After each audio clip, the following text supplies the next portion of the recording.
안녕하세요. 자, 이번에는 이사야서, 스마스 이사야서 지금 할 건 뭐냐? 바로 파트 2입니다. 파트 2에서 우리가 40장부터 55장까지 읽어나갈 때 여호와의 종이라고 읽혀지는 부분에 고레스라고 해석될 때도 있고, 두 번째 이스라엘 백성이라고 해석될 때도 있고, 세 번째는 예수 그리스도 메시아에 대한 예언으로 해석될 때도 있다고 했어요. 그렇다면 각 본문들이 어디에서 그런지 제가 직접 가이드를 한번 해드릴게요. 혼자서 읽을 때 찾기 어려우니까. 자, 먼저 이사야서는 그 선지서 하면요, 보통 책의 구조가 내용이 두 개예요. 심판 그리고 너희 회복. 자, 그러면 여기 보세요. 덩어리 세 개 중에서 여기 역사 이야기는 남유다의 백성들이, 고위 관직들이 우상 숭배와 불순종으로 타락했기 때문에 그에 대한 심판의 메시지가 담겨 있어요. 이걸 안 써놓으죠. 심판. 그리고 40장부터 55장 두 번째 파트 여호와의 종 이야기는, 그러나 그럼에도 불구하고 너희들의 타락에도 불구하고 여호와의 종 메시아를 보내서 너희를 구원하고 회복하겠다는 거예요. 그럼 이거는 회복의 메시지인 거예요. 그리고 더 나아가서 세 번째 56장에서 66장 새하늘과 새 땅 파트는 그 구원의 대상이 남유다에만 한정된 것이 아니라 대한민국과 아프리카, 캐나다, 미국인들까지 5대양 6대주 모든 사람들이 바로 창조의 전체, 하나님께서 창조하신 게 창조 만물 모든 사람들이 바로 구원의 대상이라는 거예요. 자, 간단하게 보면 이스라엘의 타락으로 인한 심판의 메시지가 있죠. 첫 번째 파트는. 두 번째는 그 심판에도 불구하고 하나님은 여호와의 종을 통해 너희를 구원하고 회복할 거라는 메시지. 그런데 회복하는 정도의 구원의 대상의 범위가 세 번째 창조 전체라는 거예요. 포인트들 알겠죠? 자, 대중이 한번 설명해 보세요. 첫 번째 포인트는 뭐죠? 심판. 잘했어요. 누구에 대한 심판이죠? 이스라엘. 아, 남유다. 그렇죠. 이스라엘. 남유다에 대한 심판. 그때 북이스라엘 있었으니까 맞아요. 그런데 여기 핵심 2장. 회복의 메시지. 회복의 메시지예요. 누구를 통한이 너무 중요했어요. 네. 누구를 통한? 그렇지. 여호와의 종을 통한 회복하시는 거. 심판과 회복. 그리고 여기도 회복인데, 근데 그 회복의 규모와 범위가 어떻다고요? 창조 전체, 전인류. 이거예요, 뭐야? 정리됐죠? 네. 근데 자, 두 번째 챕터 읽을 때 첫 번째로 여호와의 종은 고레스예요. 이사야 44장 28절을 저희 한번 다 같이 찾아보겠습니다.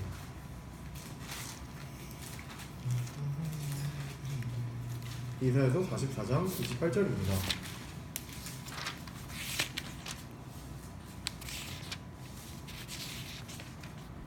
한번 읽어볼게요. 시작. 고레스에 대하여는 이르기를 내 목자가 그가 너의 모든 기쁨을 성취하리라 하며, 예루살렘에 대하여는 이르기를 중건되리라 하며, 성전에 대하여는 내 기초가 놓여지리라 하는 자니라.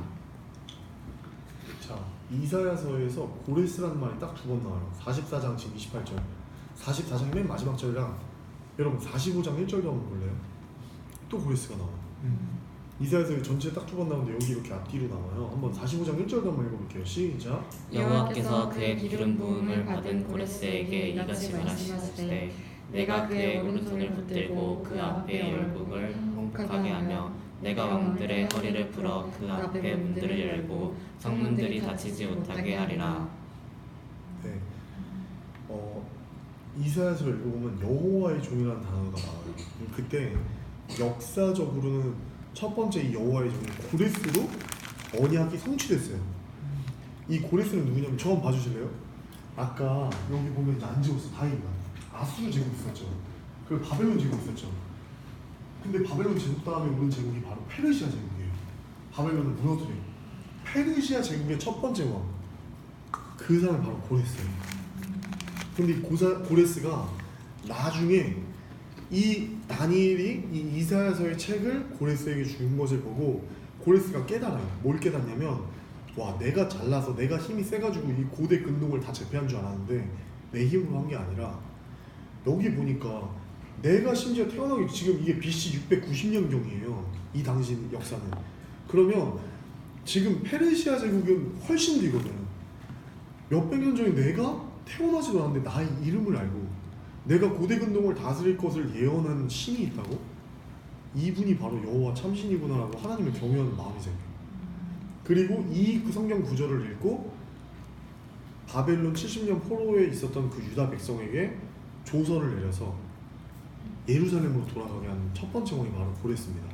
수르바벨에게 엄청난 특권을 주면서 남유다 백성을 지지해줘요. 그러니까 무슨 말이냐면 이런 거야. 이걸 설명해줘야겠다. 자, 저 한번 봐주세요. 이사야서 1장부터 39장은 이사야가 현재 살면서 제가 살아가면서 이 이야기들 아하스 왕과 히스기야 왕 또 우시야 왕 때 그 타락상들을 기록한 거예요. 1장부터 12장까지는 엄청나게 빽빽하게 유다가 얼마나 타락했는지에 나와 있어요. 이거는 유다의 그 살아있을 때. 그런데 이 여호와의 종 메시지부터 여기 메시지는 뭐냐면 이때는 포로기에 대한 이야기가 나와 있어. 아직 지금 이사야는 여기 살고 있는데 이게 주전 BC 740년이에요. 근데 아직 바벨론에 망하려면 587년이거든요. 이때부터 주전 BC 605년부터 바벨론 포로가 시작돼서 이 바벨론 포로 귀환할 때까지는 이게 BC 538년. 그러니까 605년부터 538년까지 이때 바벨론 70년 포로 통치를 당했어요. 이스라엘 민족들이. 아직 일어나지도 않은 일이란 말이야. 근데 이사야한테 하나님이 요 예언을 주시고 이것을 나중에 유언격으로 이사야가 죽기 전에 그래서 여기 1번과 2번, 3번은 이사야가 젊었을 때 살았을 때 쓴 거, 그리고 말년에 죽기 전에 하나님이 영감을 주셔서 쓴 것이라고 학자들이 얘기를 해요. 무슨 말인지 알겠죠? 그래서 이사야가 예를 들면 가장 쉽게 이야기하면 이것은 동공에 났다가 우리가 바벨론 포로로 끌려가게 될 거야. 하나님 나한테 그걸 보여주셨어. 근데 그때 가서 이걸 꺼내서 읽어봐 라고 했던 거야. 이스라엘 민족들이 바벨론으로 포로 끌려갔을 때 이 이사야서를 읽으면서 그것을 포로기 신학이라고 해요. 신명기 역사서도 그때 최종 편집됐다고 보는 거야. 그 수사상하, 여호수아, 사사기, 사무엘상하, 열왕기상하도 그때 바벨론 70년 우리가 일본한테 식민 통치 당할 때 너무 우리 삶이 힘들고 일본이 너무 우리들을 괴롭히고 막 위안부 할머니들 그런 사건들도 있었잖아. 너무 우리 삶이 힘드니까 의심이 되는 거야. 하나님이 살아계시다는데 도대체 이렇게 막 강간과 살인과 이 불합리한 일들이 도대체 일어나는 게 맞습니까? 하나님 살아계시다면서. 그때 하나님께서 이미 이것이 역사화되어서 일어날 것들과 이것이 고대 근동의 바벨론의 신에게 신이 더 하나님 이스라엘 하나님보다 세서 그런 것이 아니라 너희 민족 조상들의 죄악으로 인한 열매고 내가 정화 과정이다. 해초리를 때리는 과정이고 이 과정이 끝나고 너희가 예루살렘으로 포로 귀환할 거라는 그 메시지들이 여기다 담겨 있는 거야. 이것을 보면서 이스라엘 민족들이 바벨론 70년 포로 때 회복했던 거야. 이것을 포로기 신학이라고 그래요. 그리고 이것은 나중에 포로 후에 돌아와서 또 읽었던 거. 무슨 말인지 알겠죠? 그럼 이거예요. 포로 전. 그럼 이거 포로기. 이게 포로기 후. 내용들이 그래요. 무슨 말인지 알겠죠? 대체 혹시 이해 안 된 부분 있어요? 표정이 뭔가 지금 뭔가 추측하지 않겠습니다. 네, 오케이. 감사합니다. 여러분 좀 이해됐죠? 그래서 무슨 얘기하려고 그랬지?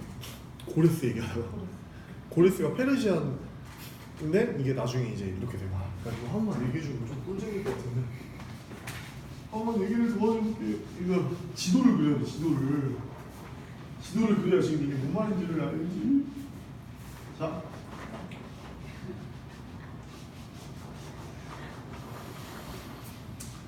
자 보시면 이제 세계 지도에 보면 그 당시 고대 근도 여기가 보면 여기가 이제 지중해고 혹시 터키 여행 가봤어요? 안 가봤어요? 터키 여행 가봤어요? 진짜 멋있다. 여기가 터키예요. 세계 지도 보면. 와. 저는 가봤어요. 가봤지? 터키 진짜 좋죠. 이걸 말하려고 했던 게 아닌데 그렇죠? 뭔가 실감나게 하려고. 근데 여기가 이스라엘이에요. 터키 진짜 좋아요. 여기가 갈릴리 바다, 여기 요단강, 여기가 이렇게 사이예요. 그리고 여기가 시나이 반도, 여기가 이집트고 그 당시 애국. 그리고 여기가 이스라엘 땅이었어. 근데 북이스라엘과 남유다로 나뉘었고 이 이사야가 사역했을 때는 처음에는 분단 국가였다가 북이스라엘은 미리 이미 아수르 제국한테 망했고 남유다는 계속 살아있었던 거야. 북이스라엘은 세계지도에서 아예 지워져 버렸어. 아수르란 제국에 의해서. 근데 여기 보면 이렇게 해서 엄청 큰 땅이 있어요. 이게 사우디아라비아예요. 세계지도에서 보면. 그리고 여기 보면 이렇게 여기 예멘이라는 나라가 있고 이 오만이라는 나라가 있어. 세계지도처럼. 그리고 이렇게 있는데 여기가 바로 그 4대 문명의 발상지 티그리스 강과 유브라데스 강이야. 여기가 이제 거긴 거예요. 물을. 그렇죠. 그런데 그걸 말하고 했더니 뭐였지? 바보인 거 같은데.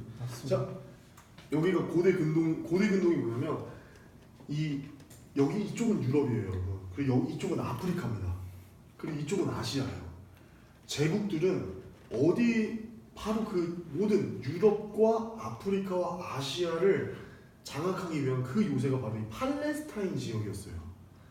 여기를 장악해야만 고대 근동의 패권을 장악할 수 있는데 그래서 고대 제국들은 항상 여기를 바로 비옥한 초승달 지역이라고 해요. 여기를 장악해야지 고대 근동의 제국 패권을 장악하는 거야. 아까 첫 번째가 아수르 제국이 여기를 싹 먹었던 거야. 바로 아수르 제국의 수도는 여기 보면 니느웨라고 있어요. 그래서 우리 요나 선지자 알지? 물고기 뱃속에 들어간 요나 선지자. 그 요나 선지자한테 하나님이 니느웨로 가서 복음 전하라고 했는데 그렇게 싫어했잖아. 그때 아수르 제국한테 여기 전하라고 했던 거야. 우리나라의 서울 같은. 그리고 아수르 제국이 멸망했어. 왜 망했을까? 다른 제국한테 멸망해서 싸우는 거야. 무조건 고대근동은 전쟁이야. 아수르를 전쟁에서 이긴 나라가 바로 바벨론이야. 고마워. 그래서 바벨론이 그렇게 싹 먹은 거야. 바벨론을 전쟁에서 이긴 나라가 어딜까? 페르시아. 그래서 페르시아가 이렇게 먹었는데 그 페르시아의 첫 번째 왕이 바로 고레스였다는 거야. 근데 남유다가 멸망할 그 시기가 있어요. 남유다의 마지막 왕 5명이 이제 요시야 왕부터 해서 여호와스, 그다음에 여호야김, 그다음에 여호야긴, 시드기야. 이렇게 하면 남유다 5명 말기 5왕이야. 근데 이때부터 여호야김 주전 605년에 이렇게 이 바벨론을 바벨론을 일단 끌려갔어요. 고레스 있기 전에. 바벨론 70년. 그리고 여호야긴이 597년에 또 2차 포로로 끌려가고 시드기야가 마지막에 주전 587년에는 아예 예루살렘이 멸망하면서 다 끌려간 거야. 거의 다. 이게 1차 포로, 2차 포로, 3차 포로인데 그게 좀 어렵다. 지금 내가 말하고 싶은 게 뭐냐면 얘들아 이 뭔가 지도로서 이 그림을 보여주고 싶은 거야. 포로로 끌려가는데 1차 포로, 2차 포로, 3차 포로 끌려갔는데 이때 처음에 끌려갔던 사람이 바로 여호야김 왕이랑 다니엘 선지자가 끌려갔어요 얘들아. 바벨론에. 그래서 두 번째로 2차 포로 때 여호야긴 왕이랑 끌려갔던 선지자가 에스겔 선지자야. 그럼 무슨 말이냐면 에스겔 선지자가 이미 바벨론에 70년 동안 우리가 뭐 식민 통치당한다는 거 되게 많이 들었는데 에스겔 선지자가 바벨론에 이미 도착해 있었을 때 있지. 그땐 다니엘이 이미 총리였어.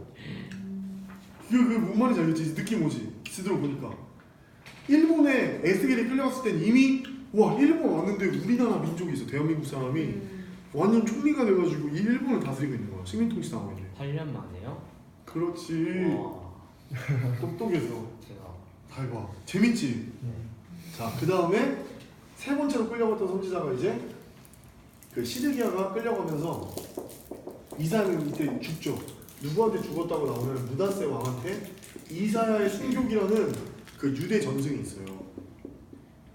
이 유대 전승에 가면 므낫세가 우상 숭배하는 걸 이사야가 지적했다가 이제 톱에 쓸려서 죽었다는 기록이 있어요. 그래서 히브리서 11장에 보면은 톱에 쓸려서 죽는 것과 우리 옛날에 믿음의 조상들은 돌로 맞아서 죽는 거 이런 것을 두려워하지 믿음으로 했다고 하는데 그 구절이 이사야 선지자를 생각하면서 염두에서 말했다고 히브리 저자가 그렇게 보통 얘기를 해요. 한번 찾아볼까? 재밌겠지? 네. 자, 히브리서 11장 36절에서 38절 한번 읽어보겠습니다. 이사야 순교기라는 게 있어요. 이사야 순교기라는 유대 전승이 있는데 이스라엘 순교기 5장에 나오면 그 내용이 나와. 그래서 유대인들은 이스라엘 선지자를 문하세 왕에 의해서 톱으로 잘려 죽였다고 다 보고 있어요. 히브리서 11장 36절에서 38절 읽어주세요. 시작. 또 어떤 이들은 조롱과 조롱과 채찍질 뿐 아니라 결박과 옥에 갇히는 시련도 받았으며 돌로 치는 것과 톱으로 켜는 것과 시험과 칼로 죽임을 당하고 양과 염소의 가죽을 입고 위하여 공격과 환난과 학대를 받았으니. 네. 자, 그 다음에 이제 이걸 보여주고 싶어요. 자, 그러니까 거기서 톱으로 켜는 것과 해서 이 톱으로 켜는 것, 이게 바로 이스라엘 선지자의 죽음을 말한다고 해요. 무슨 말인지 알겠죠? 그리고 지금 말해준 건 이렇게 3차 바벨론 포로가 왔는데 이때는 바벨론의 통치를 받고 있었어요. 근데 이 바벨론의 통치가 언제 끝나냐면 바로 BC 538년에 다시 이제 이 포로로 70년 동안 너무나 힘들게 지내고 있던 이스라엘 민족들이 BC 538년에 이제 이스라엘로 회복되어서 다시 돌아갑니다. 귀환을 합니다. 이게 바로 그 유명한 포로 귀환이에요. 이 역사적으로는 이제 에스라서와 느헤미야서가 있는 거야. 그래서 이 포로 귀환도 똑같이 올 때 3번 끌려온 것처럼 또 3번에 의해서 끌려가요. 이렇게 다시 귀환해. 1차 포로 귀환 때는 스룹바벨을 통한 이 성전을 재건하고, 두 번째는 이 에스라, 2차 포로 귀환 때는 에스라를 통해서 마음을 회복하고, 세 번째 3차 포로 귀환 때는 이 느헤미야를 통해서 성벽을 재건하거든요. 근데 그럼 요 때까지도 다 이제 바벨론에서 이제 포로 귀환을 한다 했지. 여기 끌려와서 포로 귀환을 어떻게 할 수 있었을까? 이 70년 공백이 포로 귀환을 할 수 있었던 이유가 바로 우리가 지금 말하고 싶은 이 고레스 때문이라는 거야. 이 고레스 왕이 여기 수룹바벨, 에스라서는 보면 1장부터 7장까지인데 여기 수룹바벨 이야기가 나와요. 이 수룹바벨에게 조서를 내리는 사람이 있습니다. 특권 조서. 뭔가 이 조서 보여주면 다 프리패스인 거야. 그 조서를 내린 사람이 바로 고레스였어요. 페르시아의 왕. 바벨론 이미 없어졌어.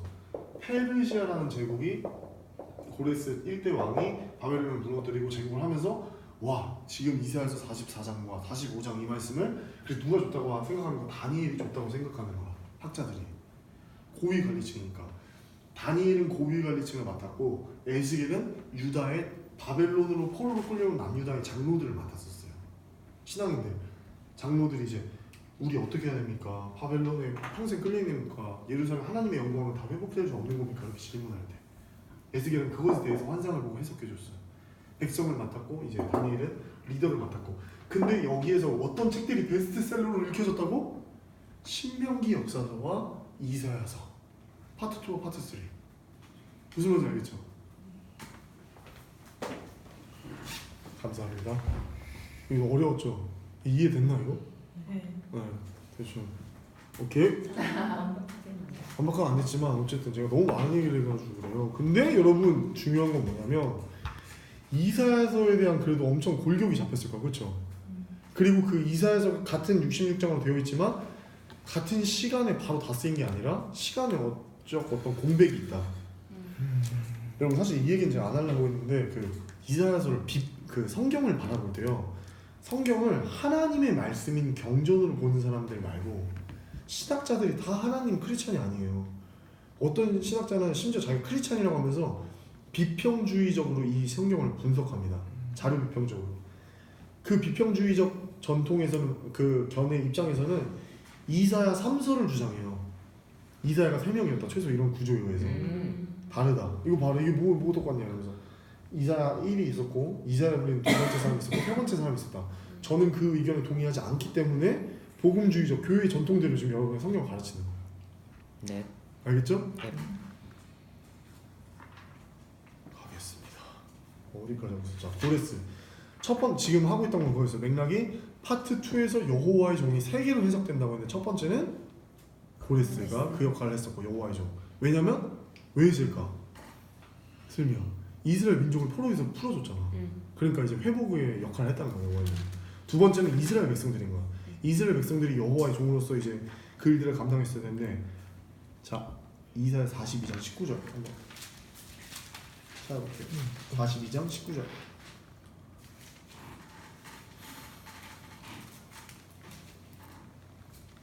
시작.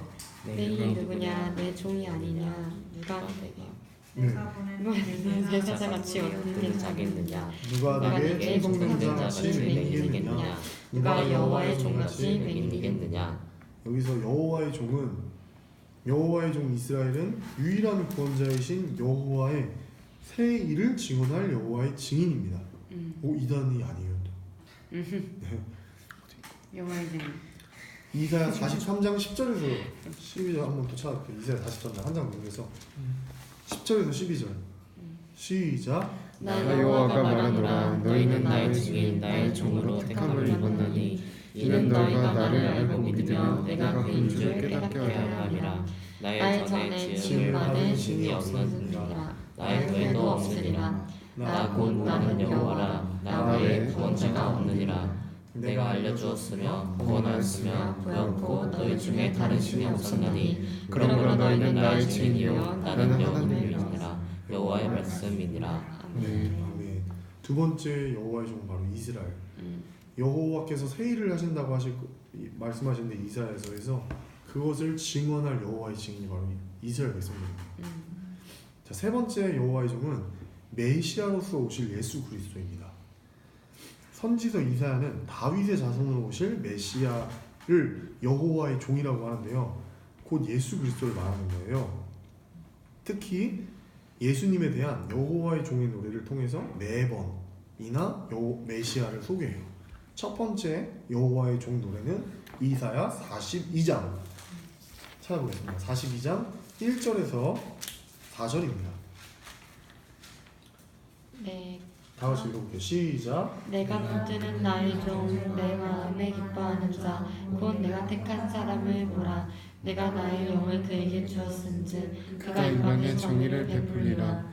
그는 외치지 아니하며 목소리를 높이지 아니하며 그 소리를 거리에 들리게 하지 아니하며 상한 갈대를 꺾지 아니하며 꺼져가는 등불을 끄지 아니하고 진실로 정의를 시행할 것이며 그는 쇠하지 아니하며 낙담하지 아니하고 세상의 정의를 세우기에 이르리니 성들이 그 교훈을 앙망하리라. 아멘. 여호와의 종 예수 그리스도를 노래하는 몇 가지의 노래가 있다 했죠? 네 네 가지. 가지. 이거 자기 노트에 자기가 아끼는 식으로 잘 정리해 놓으세요. 첫 번째는 42장 1절에 4절이었고 공의의 종입니다. 공의의 종. 네. 정의의 종, 공의의 종인데 여러분 너무 재밌는 게 보세요. 42장 1절에 내가 붙드는 나의 종, 내 마음에 기뻐하는 자다. 이거 어디서 많이 본 것 같지? 하늘에서 들려오는 소리. 하나님께서 직접 예수님에 대해서 증언해 주셨던 그 말이에요. 42장 1절에 이사야에게 이 예언을 미리 보여주셨는데 이것이 신약에서 실제로 예수님이 공생의 사역을 시작하기 가장 처음 세례 요한에게 세례를 받으실 때 하늘에서 이 음성이 들립니다. 자, 그리고 두 번째 마태복음의 변화산에서 또 하나님께서 실제로 이것을 증언해 주세요. 기억나요? 네. 네. 자, 두 번째입니다. 두 번째 여호와의 종의 노래는 이사야 49장 1절에서 6절입니다. 네, 노트에 잘 정리해 주세요. 49장 49장 1절에서 6절입니다. 그리고 한번 찾아보겠습니다.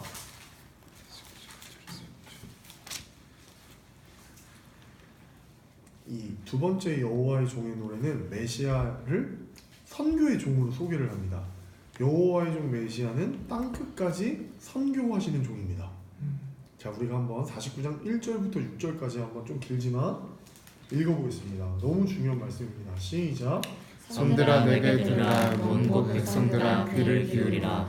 여호와께서 태에서부터 나를 부르셨고 내 어머니의 복중에서부터 내 이름을 기억하셨으며 내 입을 날카로운 칼같이 만드시고 나를 그의 손그늘에 숨기시며 나를 갈고 닦은 화살로 만드사 그의 화살통에 감추시고 내게 이르시되 너는 나의 종이요 내 영광을 내 속에 나타낼 이스라엘이라 하셨느니라.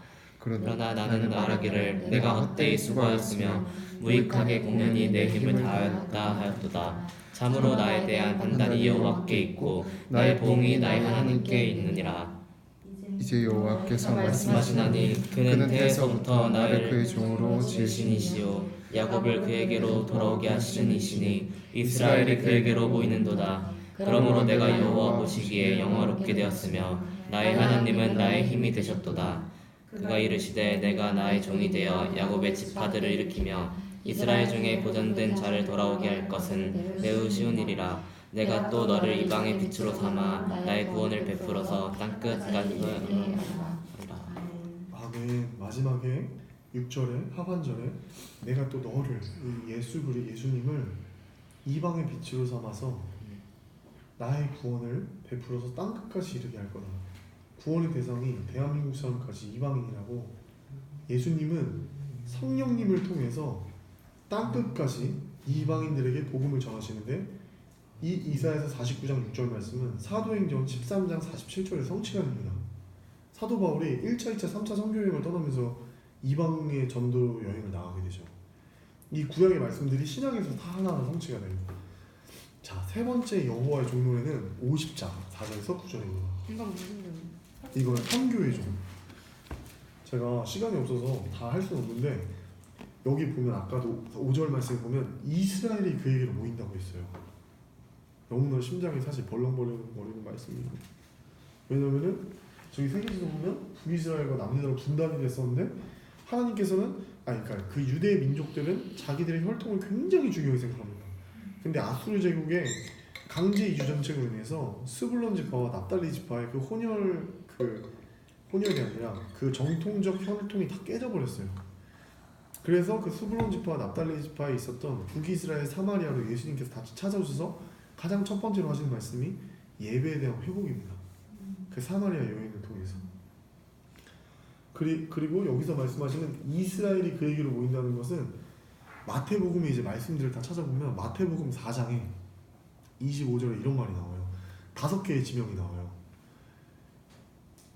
갈릴리와 데가볼리, 그리고 예루살렘, 그리고 유다 지역과 요단강 건너편 땅. 근데 이게 그냥 5개의 지명을 중구난방하게 막 적어놓은 게 아니라 예루살렘을 중심으로 한 시계방향으로 다 그 돌아가는 지역들을 말하는 거예요. 오케이. 자, 세 번째 종 나가겠습니다. 세 번째 여호와의 종 노래는 메시아를 순종의 종으로 소개합니다. 예수님이 모욕과 침뱉음을 당하여도 얼굴을 가리지 않으시며 순종하시는데 이 예언이 이사야 50장 4절에서 9절에 너무 잘 나와 있어요. 그러면 세 번째가 순종의 종이에요? 네, 아까 제가 잘못 알려줬어요. 고난의 종이 아니라 순종의 종.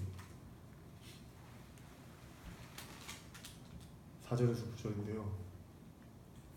6절만 한번 우리가 읽어보겠습니다. 시작. 나를 네. 때리는 자들에게 내 덱을 맡기며 나의 수염을 뽑는 자들에게 나의 뺨을 맡기며 모욕과 침뱉음을 당하여도 내 얼굴을 가리지 아니하느니라. 아멘. 예수님의 고난을 말하는 것인데요. 예수님처럼 예수님뿐만이 아니라 주님의 길을 가는 사역자들도 박해를 받을 텐데 그 고난을 이길 수 있는 유일한 힘이 무엇이냐? 바로 하나님을 아는 지식이라는 거예요. 마가복음 이제 18장 32절에도 나와 있는데 이 4절부터 읽어보면 주 여호와께서 학자들의 혀를 내게 주사 나로 곤고한 자를 말로 어떻게 도와줄 줄 알게 하시고 아침마다 깨우치되 나의 귀를 깨우치사 학자들 같이 알아듣게 하시니도다. 주 여호와께서 나의 귀를 여셨으므로 내가 거역하지도 아니하며 뒤로 물러가지도 아니하며 주 여호와께서 나의 귀를 여시고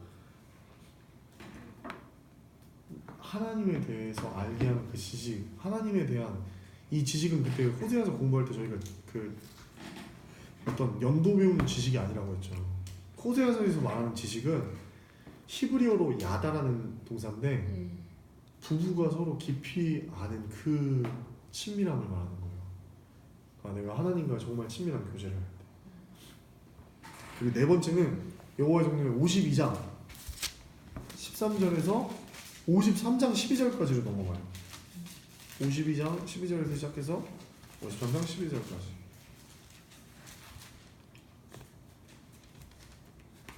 여기 너무 유명한 말씀이 있어요. 그는 실로 우리의 질고를 아까 저희가 읽어봤던 말씀. 여러분 저 한번 봐주실래요?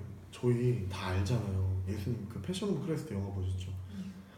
예수님이 십자가에서 달려서 돌아가실 때, 그리고 십자가 달리기 전에 그 갈보리 언덕 올라가실 그 갈 때도 막 다 침뱉고 쟤들 도망가 있고 굉장히 막 채찍질 당하면서 고난 받으시면서 올라가는데, 그 고난에 대한 이 예언들이 예수님이 갑자기 죽은 게 아니라 이스라엘 역사 가운데 예언이 됐다는 것이 중요하고, 이 예언이 성취가 됐다는 것이에요.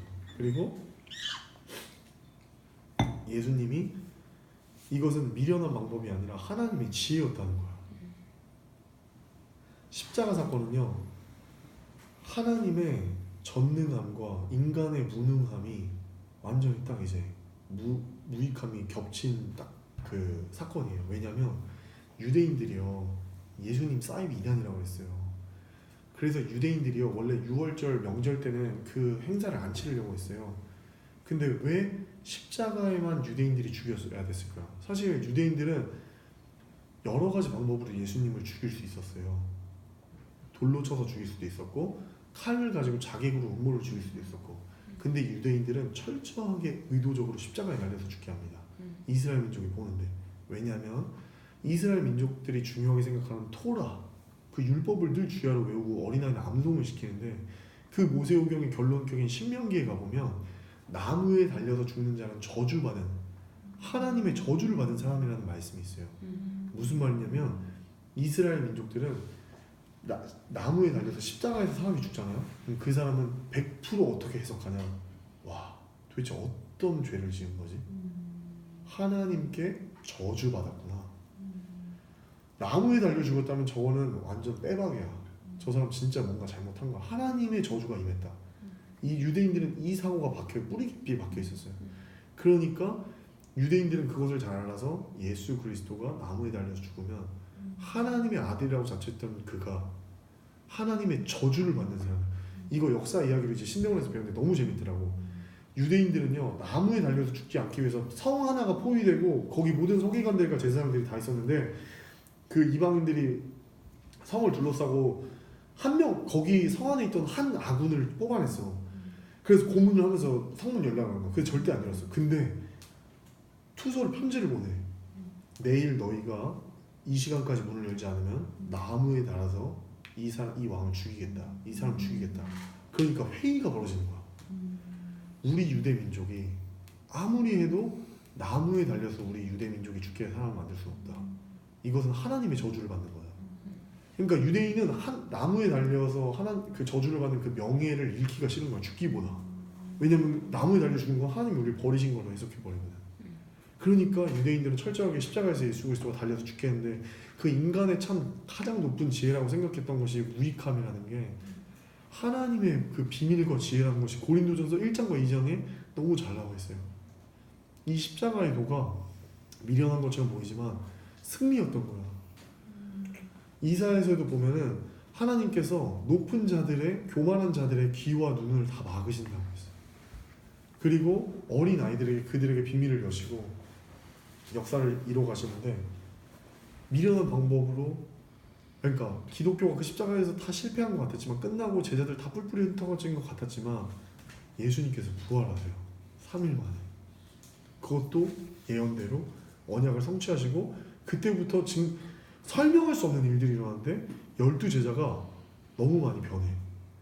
베드로가 예수님 3번 부인하고 도망갔는데 말도 안 되는 거야. 예수님이 부활하시고 40일 부활 세미나를 해요.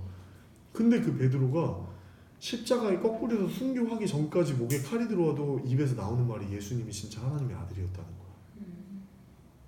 그러니까 예수님을 보고 베드로는요, 미친 거예요.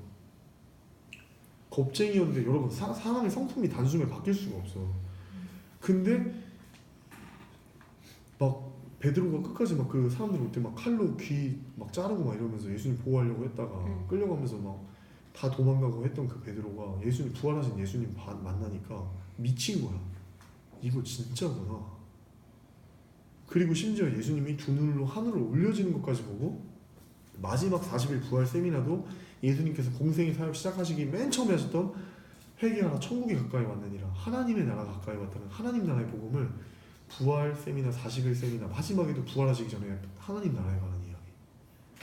하시고 떠나니까 사도 바울도 심판하다가 예수 그리스도 만나고 하나님 나라, 베드로도 하나님 나라, 야고보도 하나님 나라, 빌립도 인도로 가서 하나님 나라, 에티오피아 내시아에 하나님 나라 전하다가 그 이스라엘에서 일어났던 해프닝이 오대양 육대주에 퍼져서 지금 유럽, 미국, 아메리카, 대한민국까지 왔고 그 대한민국에 지금 전에서 이 대한민국도 이제 완전히 막 포교하는 나라가 된 거잖아.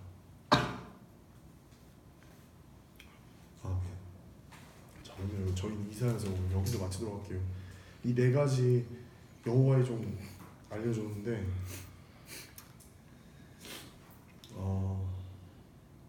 여러분 중요한 건 다 했어요. 그리고 조금 아쉽다는 게 이제 제가 구조를 조금 더 구체적으로 알려드릴 테니까 한번 아까 동그라미 3개 이렇게 구조 그린 거 있죠. 거기다가 그 동그라미 큰 거 밑에다가 이렇게 제가 말로 적어 불러드릴 테니까 자기가 혼자 이렇게 성경 일독할 때 아 여기서 또 이 구간은 구체적으로 또 어떻게 무슨 구간이구나 이런 걸 나눌 수 있게 한번 해보시면 좋을 것 같아요. 자, 1장부터 12장은 남유다에 대한 책망이에요. 근데 그 속에 6장부터 8장은 아하스 왕 시대에 일어났던 일이에요. 아까 제가 말했던 그리고 13장부터 23장은 이방 예언 구간이 들어옵니다. 이방 심판 예언 구간. 이거 그때 아모스서 배웠던 사람들은 되게 잘 알아요. 아모스서 1장이랑 2장에 제가 써줄까요? 써줄게요. 네.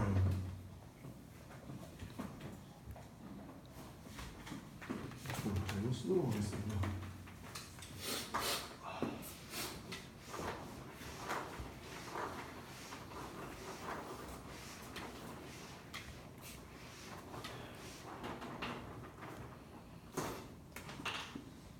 자, 여기 동그라미 구조가 이렇게 이사야가 크게 세 가지로 이렇게 나뉘잖아요. 파트 1, 2, 3가 있는데 대준아 이건 뭐였지? 핵심 메시지가? 심판. 이스라엘에 대한 심판인데 남유다에 대한 심판. 두 번째는 그럼에도 불구하고 하나님 회복하신다는 거. 누구를 통해서? 여호와의 종을 통해서. 그리고 세 번째는 이 회복하시는 부모와 규모가 창조 전체 구원의 대상이 넓어지는 거. 새하늘과 새 땅. 그래서 이곳은 심판의 책, 여기는 그 회복의 책인데 성경책처럼 구약 39권 그리고 40장부터 66장까지가 이 내용을 했어요. 여기 딱 정리되는데 자 1장부터 12장은 남유다의 책망과 구원에 관한 이야기예요. 근데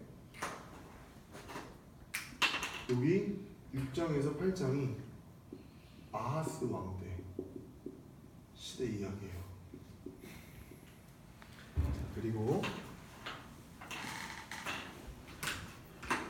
자 13장에서 23장까지가 이방 심판 예언이 담겨 있어요.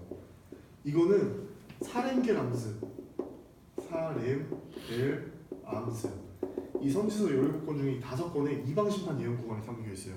예를 들면 한번 볼래요? 13장 한번 볼래요? 이사야 13장? 이해를 돕기 위해서 빨리 알려줄게. 뭔지 이거 필기를 했는데 뭔지 모르면 너무 슬프니까 13장 가서 보여줄게요. 자 13장 1절 한번 볼래요?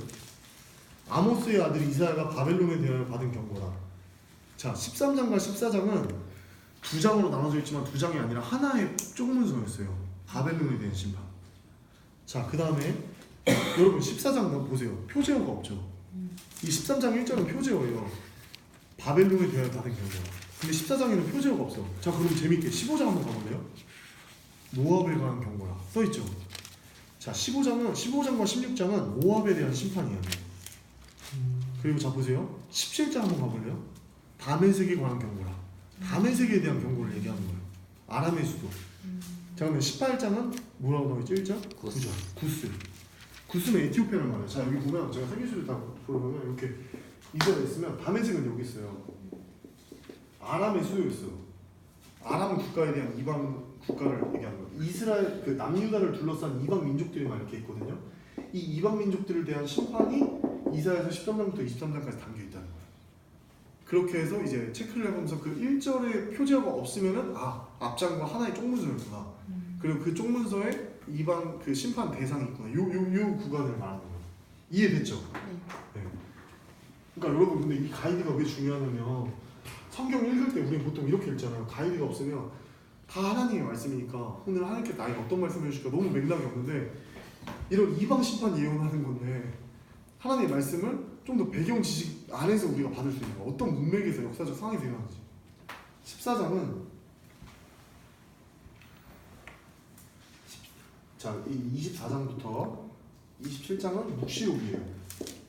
묵시가 담겨 있는 거예요. 어려워요, 이 부분 조금. 그 다음에 28장부터 35장은 화와 복의 노래가 담겨 있습니다. 그다음에 36장부터 39장은 아까 말했던 이제 히스기야 왕이에요. 여기 이제 두 번째 36장부터 39장이 여기 1번이 아하스였고 두 번째가 이제 히스기야 왕에 대한 이야기가 이사야서에도 담겨가 있어요.